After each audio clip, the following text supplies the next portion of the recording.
This is Safety Bri, your number one safety geek. Why do we have the behaviors that we do? Superheroes in the workplace, right? All of those things that go into making you an effective safety manager. I love what we do. Motivation, learning, teaching, training, teamwork. I geek out over that just as much as I do safety. Hello, my safety friends, and happy holidays. I hope that this podcast is coming to you on a great week. It is a holiday week here at the Safety Geek household and for most of the United States. So do I want to take it easy today? No, we're talking safety culture just like we always are. So I have a great topic for you today that is a little bit of a pet peeve of mine. And I think it's because people don't quite understand what building a safety culture is all about. So let's dive into it. So one of the things that I have heard more times than I have digits to count with is, Bri, I can't work on our safety culture right now. Our injury rate is just way too high and I have to focus on that.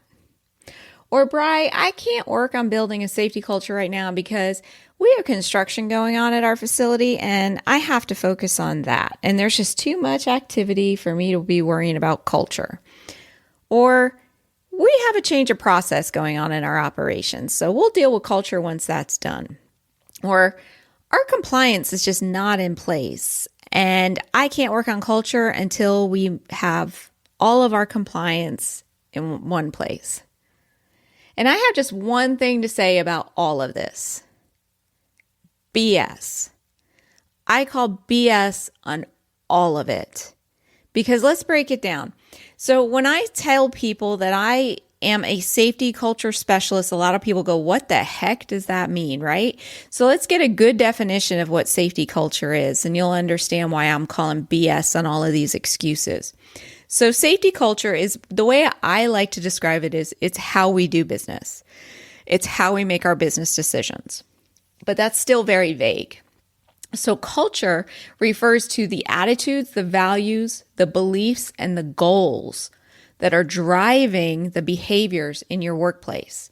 And you want those attitudes, values, beliefs, and goals to have a basis in keeping people safe and making sure that the safety of people, the injury, the risk of accident, the risk of damage is always considered in those behaviors that are driving, your workplace. All right. So when people say to me that they can't work on culture because they have way too many injuries in place right now, I ask, well, what's your current culture? Right? So what does your management team believe about safety and safe work practices right now? Do they think that it's a hassle? Or recently I got a comment on one of my posts that said safety is a necessary evil. And I'm like, I don't think you understand the point. Evil is out to harm you and safety is to keep you safe. But people see it as a necessary evil, like it's something they don't want to do, but they have to do it. God forbid we save your life, right? Or does your company see it as a required department? Is that your current culture? So how is safety currently considered in your workplace? Is it an afterthought? Or are you kept in the loop? Are you part of the decision-making process? Or are you just told after the fact, oh, by the way, we're redesigning the production facility and this is what it's going to look like. And you look at it going, oh my gosh, all the exits are blocked. And if there's a fire, everybody's dead. Is that what your culture's like? And FYI, that was the culture of one of the places I worked. So what results are you currently getting? So when you're thinking about what is your current safety culture, you're going, what's the management practices? What does the management team believe? How is safety considered? And what are the results you're currently getting?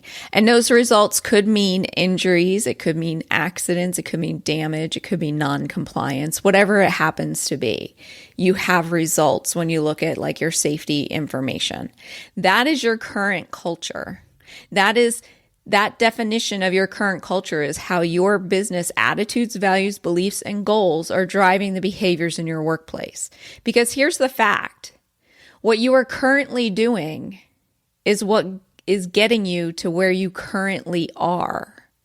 It will never get you to where you need to go. So what you are currently doing got you to where you are, but it's not going to get you to where you need to go. So the results that you're getting are caused by the beliefs and the thoughts of your management team right now. So you say to me that you can't work on culture because you're just having way too many injuries and you have to deal with that first. The reason I call BS on that is because you can't change the amount of injuries or accidents or damage or non-compliance until you change your culture in some way, shape, or form. So another thing that I hear a lot is like, I just have way too much to do. Yes. We all have a long list of to-do items to be completed. But that doesn't mean that that list has to come before changing cultures, before changing the beliefs about safety in your workplace. The small amount of time that it takes to focus on changing culture will get you to your goal quicker and then completing that task list, right? Because you have this big, huge, long task list and you're like, oh, as soon as I get it done, I have one on my desk right now. Right now I have one. And part of me just looks at it going, yeah, as soon as I get this done, I'm going to be able to relax and I'll be fine and I'll be able to spend time with my family, But in the time that I'm focusing on getting all of these tasks done, I'm ignoring everything else and it's just damaging it and making it worse. That's why creating culture has to be a priority. Because as you're focusing on this huge, long task list and trying to get things done and you're ignoring changing your culture, changing those values, those beliefs, those goals, what you're doing is the exact opposite and you're making it worse. So then you're going to have a bigger hurdle to climb afterwards. Because here's the truth too. That task list will never be complete. Never. And as soon as you realize that no matter what, you will always have something on that task list, it's freedom. It allows you to actually stand back and go like, I don't have to worry about completing the task list. I have to worry about prioritizing the task list and doing the things that are most important. So when someone says that you have to put off working on culture, what they are really telling you, what they are really saying is, I'm okay with where we are right now. I'm perfectly okay with what our injury rate is right now. I'm perfectly okay with what our non-compliance is right now. I don't want to change. You want me to change my values, my attitudes, my beliefs, my goals. I don't want to do that. I want to stay right where I'm at. And lastly, what they're saying is they don't understand the benefits of a safety culture. They don't see what doing the work of changing those values, attitudes, and beliefs will get them. That's the big thing that we have to get through our management team's mind, is what the benefit of changing those attitudes, beliefs, and goals will get them. Because once they see what it's going to get them, they will be like jumping on board saying, yes, let's change this. Let's do this now. Because when you change your culture, you make more money. Everybody's goals are easier to meet. So of course they're going to want to do it. So I kind of broke it down going, are you a new safety manager? What can you do to start working on culture? As to if you've been there for a while, what can you do? Right? So if you're a new safety manager and if your focus is getting all of those policies and procedures in place, because I've been there, I know what it's like. You're walking in and nothing is the way it should be. And your task list is huge. And you're like, oh my gosh, I've got to train on forklift operation because somebody's going to kill somebody, right? So you're looking at this big list of things to be completed and to be put in place before culture. Actually, what you're doing is making your job harder. Right? The company is already in a place of change by hiring you. So by the fact that you're a brand new safety manager and you're already there, they are already primed that things are going to change. This is the best time to be working on changing the culture. So think about it. If you come in and you're like, I'm not going to focus on culture right now, I'm going to focus on getting policies and procedures in place and make sure all the training is there. Yes, that is important. But if you're doing that in spite of building culture, what you're going to do is have the change that took place of you being hired to be focused on policies and procedures. So once those are in place, then you go, okay, I'm ready to change our culture now. You're then going to have to get everybody to change again when they were already primed to change at that moment when you were hired, right?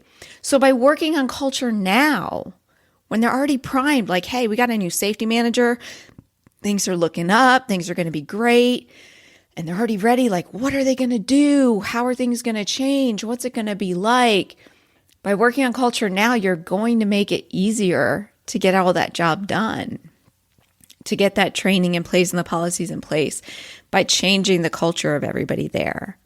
And lastly, you're setting the standard. You came in and you set the standard that, hey, safety culture is a thing. You guys are going to put safety as part of your attitude, your goals, your beliefs that are going to drive the behaviors in this workforce. You're going to consider what accidents, injuries, damages can happen before you make that decision. So you're setting that standard now, where if you don't do it, what you are doing is setting the standard of like safety's being quiet because they're just too busy. So that's a different standard that you're setting, right? So as a new safety manager, I strongly encourage you, focus on culture first. It's the very first thing. Start building those relationships. Start getting a seat at the table right away. Start including everybody in everything you're doing. And make sure that safety is a team effort from the start. Now, let's say that you've been there for a while. You've been status quo. You have your task list that you basically work through every week. You do your safety meetings. You update your programs. You do observations. You're a one-person show, and you pretty much stay where you are. Injuries happen, but we're staying, kind of around the industry standard, right? And now I say to you, what's your safety culture like? And you go, well, they kind of keep me in the loop, but no, it's not part of the decisions, and accidents are still happening, but we really want to get it to zero. And remember, what you're doing now got you to where you are now. So if you want to get to zero, you have to change things up. So then I say, what are you waiting for? And if you say back to me that, hey, there's just too many injuries right now, I can't focus on culture, or we have a process change going on, I can't focus on culture, there is absolutely no excuse that you can give me that holds water against it. Because when you focus on changing those attitudes, those beliefs, those goals, those values, everything else falls into place. So instead of saying that you can't do it, change your words, because actually what you're saying is you won't do it, or you don't want to do it. And maybe it's not you, maybe it's your management team not wanting to do it. But that's one of the things that I focus on, is that even though your management team may not want to focus on changing culture, you yourself can set that standard by building the relationships with the management team and by constantly telling them about how safety has to be entwined in everything and how you have to involve employees in every step, because it makes implementing the program so much easier when the employees are involved in developing the program. And every time you do this, every single time you're bringing a program out, and as you are developing that program, you're getting management input, you're getting employee input, you're kind of spreading the work around a little bit. That's building culture. That's changing attitudes and beliefs. That's getting everybody on board. It's when we try to do that program in our little bubble of our office and say, here it is, everybody do it, that you're hurting your culture. So that's what I say to you. If you've been there for a while, is that stop saying can't, because what you're really saying is you won't do it. So instead of that, just say, I'm going to try it. And that you're going to start with your very next project. Look at that task list that's in front of you and look at the very next project that you're going to work on. Maybe it's a policy update. Maybe it's a new safety initiative. Maybe it's changing and updating a JHA or an observation report. Instead of just doing it, include the management team, include the employees. And little by little, you will change your culture. What we're talking about here, my safety friends, does not happen overnight. It takes time. And you have to work on it a little bit every day. And I promise you, you will get there. So this is a quick one today. A little preachy, I know. But I hope you enjoyed it. I hope it convinces you to really focus on your culture. And the next time your management team says, safety manager, we can't work on that right now. We're just too busy.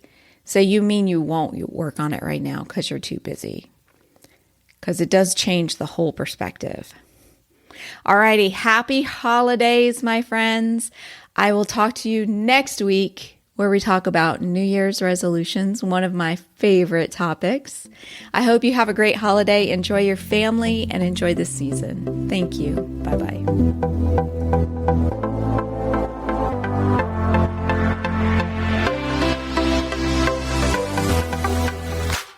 Hey, thank you so much for listening. What did you think about this week's episode? I would love to know. Hop on over to www.asksafetygeek.com to leave a comment and a rating on this week's show notes. And while you're there, click on that little share button and tell your friends about it. Thanks, and I will chat with you next week.